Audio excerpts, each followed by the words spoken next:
literally looks like nail polish. It has like that metallic, glittery.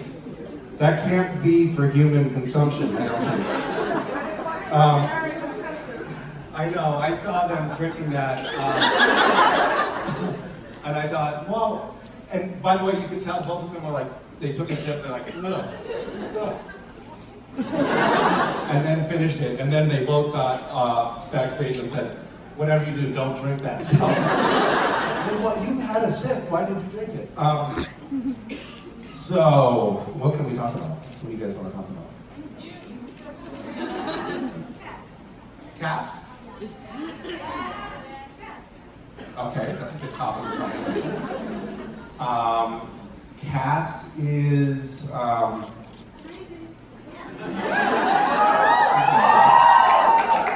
they really set him up for a lose-lose situation. Like, if you get happy, you're gonna die. So now Cass just has to walk around thinking sad thoughts all the time. Yeah, it's super depressing setup. We're all thinking about the fact that this is the last season, and all of the lasts that we're going to have along the way. This will be our last JIBCON. No. I wasn't finished. While we're still shooting Supernatural. Don't play with us like that. Don't what? Don't play with us like that. I'm not playing with you.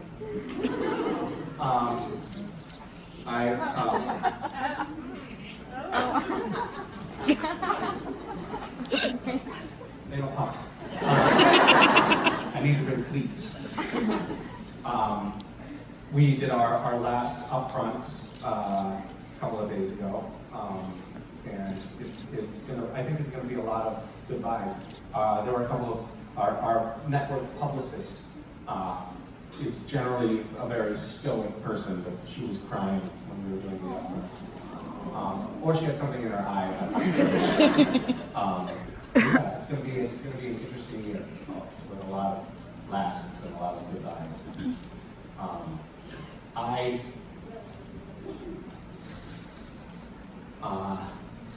I think about that a lot, that like the last of something a lot in my life for some reason, because I guess I like to make myself sad.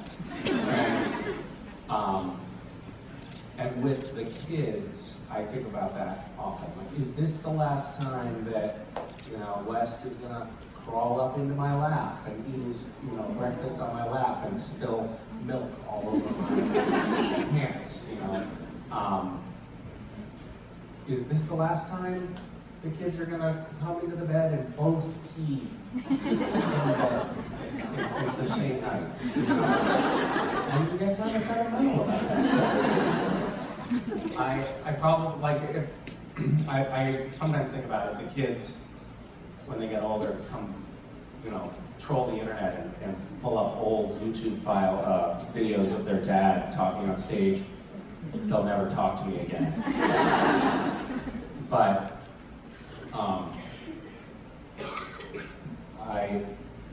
I was in bed recently, and Mason, this will be one of those examples. Like, I can't believe you fucking told that story yet.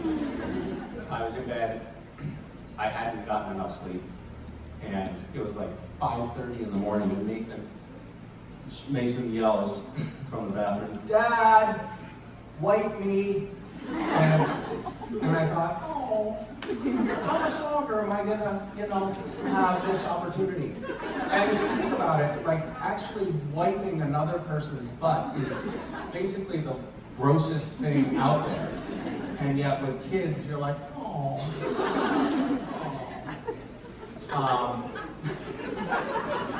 So somehow I went from, like, the show is ending to wiping my kid's butt just now. And I made it fairly seamless, I thought. I'm sorry. Do you guys have any questions for me? Hi. So I'm sure you get asked it a lot, but since it's last season, and I love the funny episodes. No, I Yes. actually love the funny episodes. I was wondering if there's anything special that you would really like to see. Like some people like to see human Impala. Human Impala? Yeah, well, like the body switch between, the main three.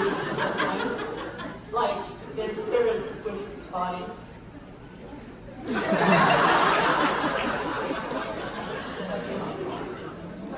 Yes, it did come out wrong.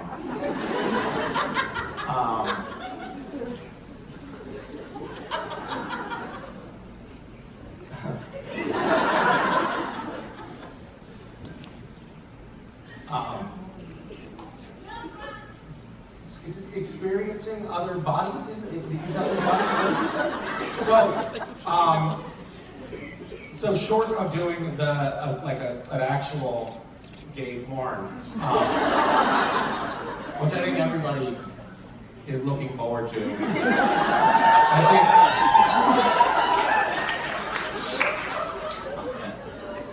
I'm sure that the producers are planning to do that for the series finale.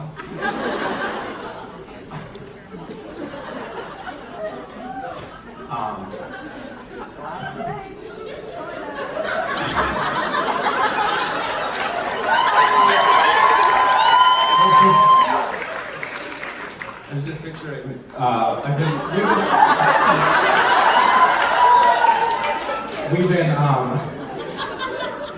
been talking about like how we imagined the last, the show ending, and sort of like a Butch Cassidy and the Sundance Kid setup where we're surrounded and outnumbered 50-1 and facing certain death, and then we cut to black and assume that everybody, we all get killed. But in that moment, hunkered down, surrounded by ghouls and demons and wendigos, it would be great if they were all just like, let's just fuck.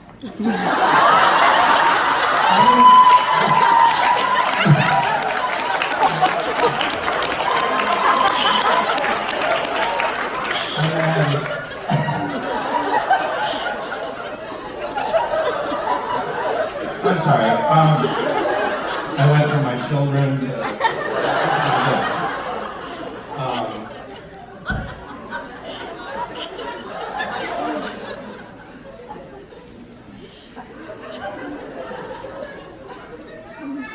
I'm trying here. I'm really trying. So you asked me a question. Body swap. Okay. I like human Impala. Human Impala. You gave me something that I could have taken as an out instead of saying what I just said. So thank you for that lifeline that I didn't have to take.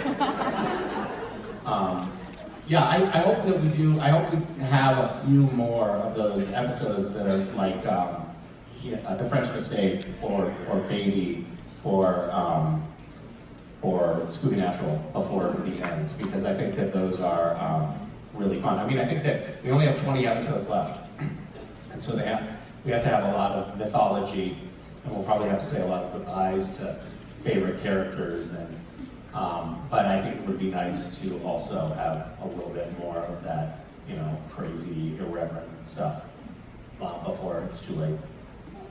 Yeah, thank you. Sorry. Hi. Hi, Misha. First of all, I wanted to thank you because both you as a person and Castiel are big inspirations for me. And so I want to say thank you for everything. Thank you for saying that. That's very nice of you. And what is it about Castiel that inspires you? I think it's that... His consistent wardrobe? His wardrobe is very fascinating, Uh-huh. very iconic, I would say. But what inspires me the most is that he always does what he thinks is right. Mm-hmm. And I mean, he has his heart in a good place, I think, because he doesn't do something for to gain personally something from Right. that. But there's always, or even when maybe you can say, oh, that was a mistake, Castiel, you shouldn't have done that, but Right. his heart... Like you shouldn't have let the Leviathan out of purgatory. Things like that. Yeah, I mean, mistake happens. Yes. But, yeah, but I think that he's very selfless, I think. Yeah, that's what I like the most. That's nice. I think that's true. Yeah. Yeah, so, thank you. Uh-huh. And my question. I'm traveling. Okay, my question is actually about Angel of Vine, that is like a podcast that you recorded. Yes. I really like it, and I'm getting a bit into podcasts right now. So I wanted to ask you, how was the experience for you, or how did you, how did they get in contact with you? I mean, how was the experience in general? And if you have some favorite podcasts to recommend us. I listen to podcasts a lot. I do have favorite podcasts. I like Radio Lab. Okay. And I like On the Media. And I like Invisibilia and Hidden Brain. Those are all very good. And The Moth. Okay. None of these ring any bells for you, I can tell. No, but I'm going, yes. But I'm just getting And started. Serial was good. So Did you listen to Serial? I'm sorry. No? Yes? Yes. No, I don't. No, okay. Yes. Did you ask me if I listened to the Serial? Serial. Angel of Vine? No. This is not going well. No. No. Tu hai finito. Serial. Do you like cereal? Okay, no. Let's find common ground if we can. Okay. At all. Do you like bread? I had, so Serial is the name of a podcast that was very famous in the US. Okay. And then I did a mock podcast of the kids having cereal in the morning. This is called a pun, and they're not fun. Yes, I know that, and that this is what that is about. I am understanding now. I had no idea what it was about, like the mock thing. Oh, you didn't understand No, I was like, okay, the reference. Misha, Okay. I'm glad that it works either way. But the funny thing about it was basically I just recorded the kids having breakfast one morning, eating cereal, and but I also took a few pictures of them having breakfast. And I realized later when I put it up on YouTube, you need to have a picture to go with an audio file to make it into a video so that you can put it up. And I looked through the pictures, and there was a picture, I think it was like Wes was like stepping in the bowl of cereal with his foot in the cereal, and I did not remember that at all. I had no recollection of him having done that. That was just like, of course he's doing that. It's just another ordinary morning. I liked doing Angel of Vine. It was a lot of fun to just get into using your voice to try to tell a story. I feel like it's something that I would like to do more of. And I also feel like, oh wow, I have a lot to learn, because it's a very different thing than acting on camera. So yeah. Okay, you did really good, I think. You think? Yeah, but I mean, in my opinion, you did. Right. And because like at first I was like, oh, Misha was. But then immediately after, while I was getting into the story and you were talking, acting, and I was imagining what was going on, and the guy you were playing didn't have your face at all. So it's like I managed to separate like. It was like a body swap. Who is what does he look like, the guy that you're fantasizing about? But you don't have to describe him, that's okay. Thank you. Thank you very much. Yeah. Hi. First of all, you're a great acting on camera, so. Thanks. And my question is, have you ever had a funny lost in translation situation in one of your travels? Like due to difference in cultural conditions. For example, in Bulgaria, we nod for no and shake our heads for yes. You do? Yeah. Yes, we do. Yes, you do. That's really something. Yeah, I mean, what does this mean in Italy? Like when you do that, does that mean something? That means good? Yeah. If you Oh. kiss it. Okay, if you don't kiss it, what does it mean? What if you don't have it? What the hell are you saying? This means what the hell are you saying? Okay, yeah, that's what we did. We went to a restaurant when I think it was year 1 or 2 of JIBCON, and we were like, like that. And we were like, what are you doing to us?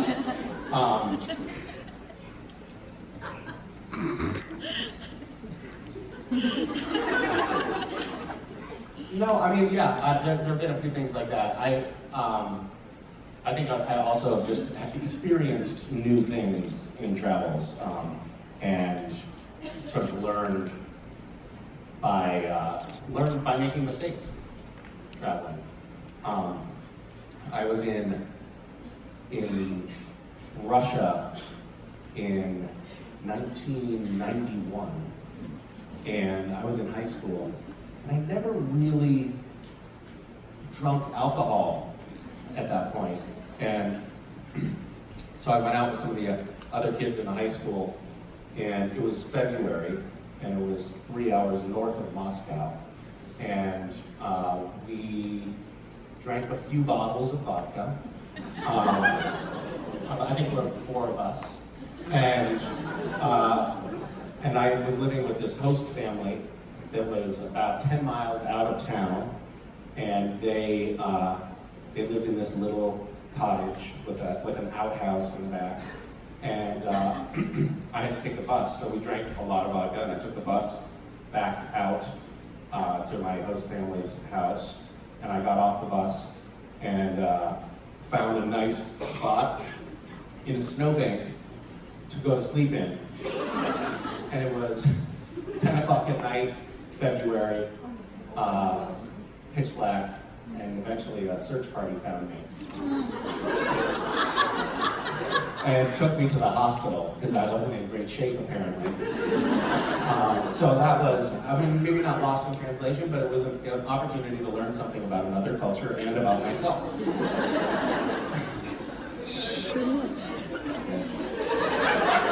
Oh, I'm sorry, that just reminded me of another Russia drinking story. You can go.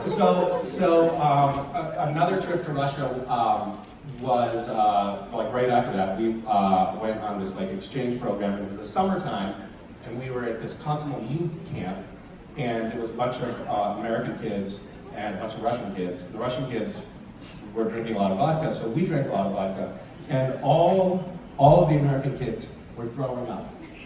And there was I was staying in a room with 2 other kids, and one of them had thrown up in a trash bag, and then put the trash bag on the windowsill. And then the other one crawled across the floor to try to throw up out the window. And he put his hands up on the windowsill and dumped the bag on his head. I'm sorry, I don't know what's wrong with me today. I'm so sorry. I'm sorry. Hi. Hi, I'm Chicken from Israel. Hi, very nice to meet you. My question is there any kind of artistic craft that you haven't tried yet and you would like to try? Distinct craft? Out craft. Like artistic. Oh, okay.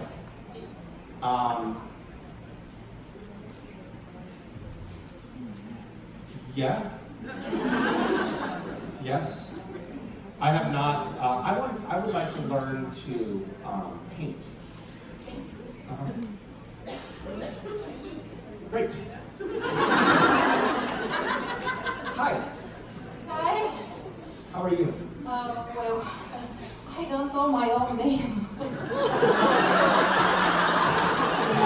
Do you?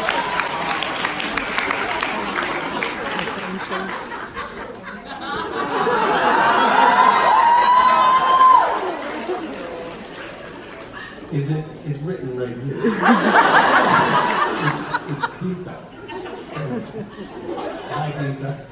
You're welcome, yeah. If you forget again, you can just check. It's right there.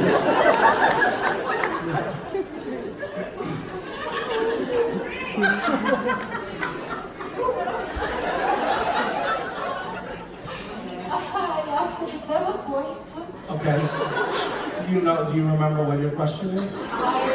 Yeah, I think so. Why do you think that Jon Snow will be the king for the Seven Kingdoms?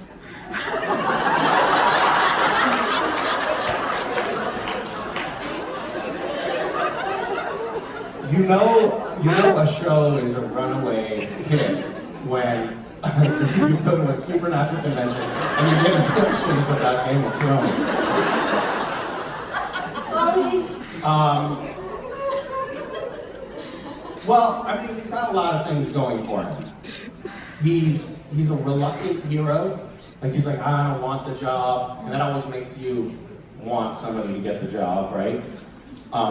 And he has good facial hair, which is kind of a nice touch.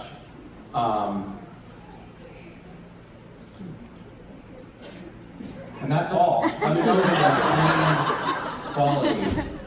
Why? So you seem to not think he would be a good. I think he will. By the way, I should tell you that I'm one episode behind right now, so do not spoil things. No spoilers, no. Okay, I just think he's a lot like Castiel. He's a lot like Castiel? Yes. Really? Yeah. He doesn't What? want to be a leader, so he will be a great leader, just like us. Wouldn't it be great if Castiel took the Iron Throne?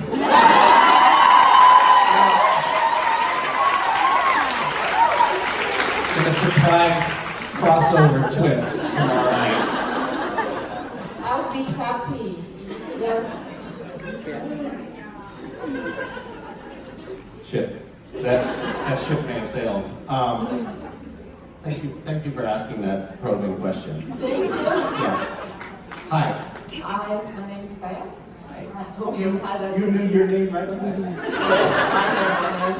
I have actually a question for a friend who wasn't able to come here. Okay. And her question is, what would season 4 Castiel think of season 14 Castiel? He would think he'd really let himself go. I think season 4 Castiel had very little in the way of empathy, and he was totally beholden to heaven, not to humans. So Castiel, I think he would see him as something of a disgrace, honestly. Season 4 Castiel would think season 14 Castiel was something of a disgrace because he's, in a way, now Castiel has abandoned his mission of being a soldier or warrior for heaven. And that was the only thing that was important to Castiel in season 4, or when we first met him. So, yeah. Thank you. Yeah. Do you want to add something? I mean, well, I think Castiel from season 4 would also, lament the fact that Castiel in season 14 hadn't, kept up his fitness as well as he could have. That he maybe should have used more moisturizer along the way. It is something that we've never really addressed in the show, but theoretically, I think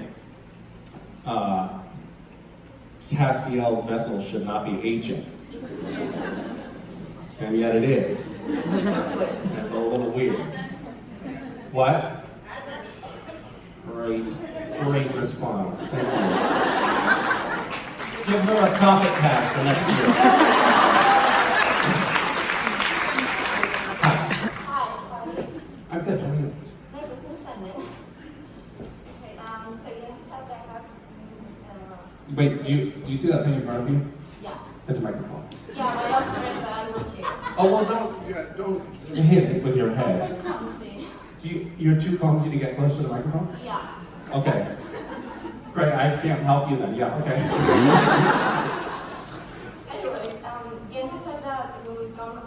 one who is happy, that, you know, this is for everyone, the one who's happy, this is okay.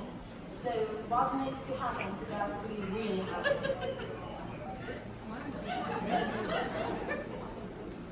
Yeah, go too fast. Sorry, I'm talking to my translator. I have it written if you want to read it. No, thank you.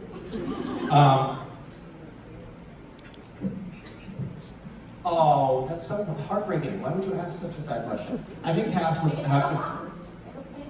Oh my God. You're flashing a warning at me. This is making me nervous. I have 5 minutes left.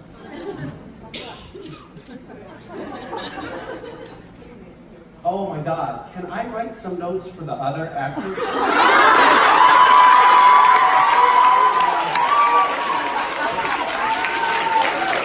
Okay. Oh, this is gonna be fun.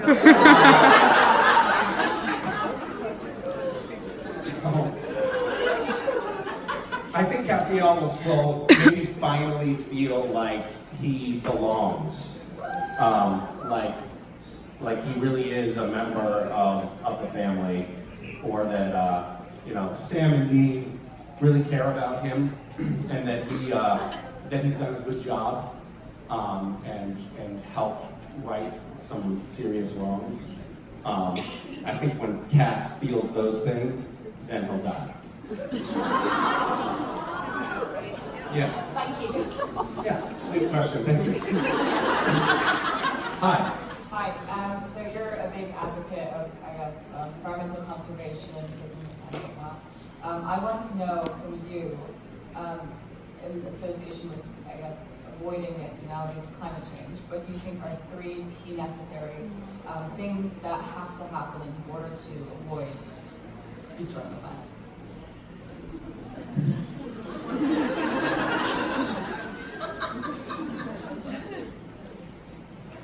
One, get Trump out of office. 2,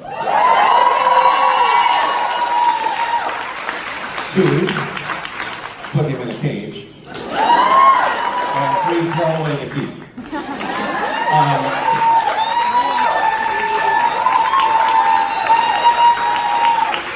I also think that there's a lot of really solid economics behind green energy and conservation in general.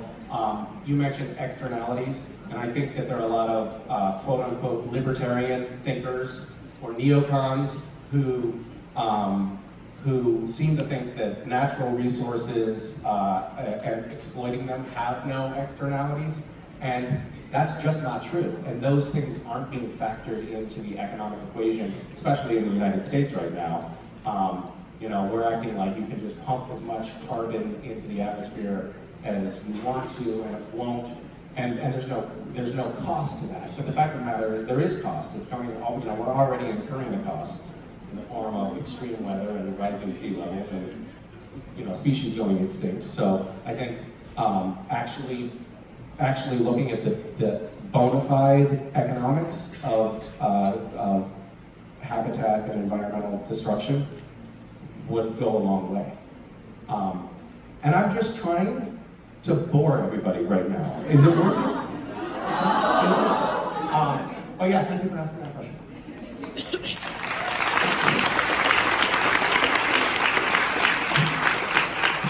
Well, now I'm getting we're gonna decapitate you.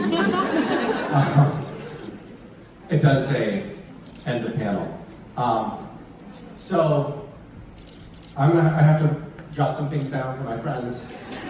I will be back later. Thank you. Thank you guys.